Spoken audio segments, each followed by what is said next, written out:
कैद है मालिया सिंगार माई का। कैद है मालिया सिंगार माई का। सिंगार माई के हो सिंगार माई के।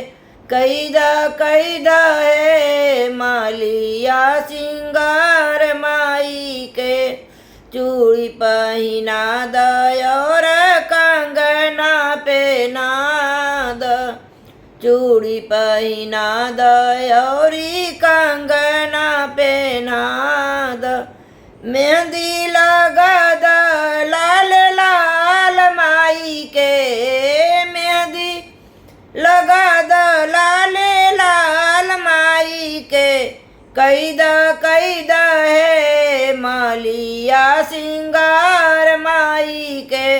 कैद है मालिया सिंगार माई के।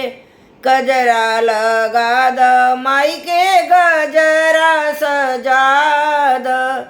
गजरा लगा द माई के गजरा सजा द।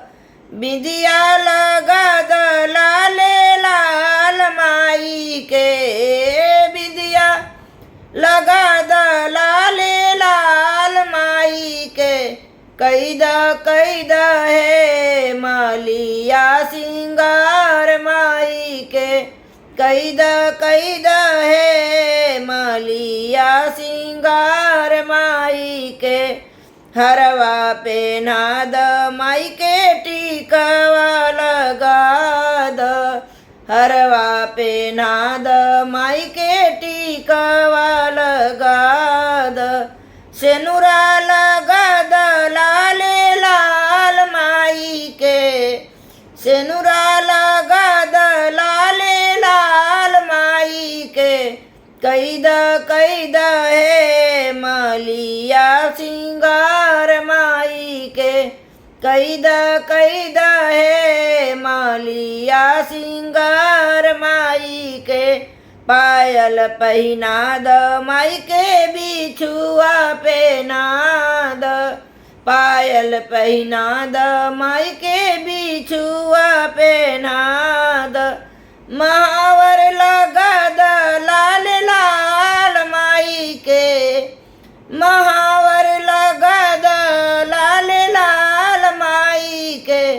कैद है मालिया सिंगार माई के। कैद है मालिया सिंगार माई के।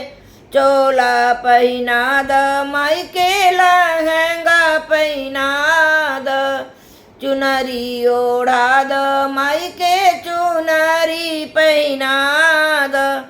कैद है मालिया सिंगार माई के।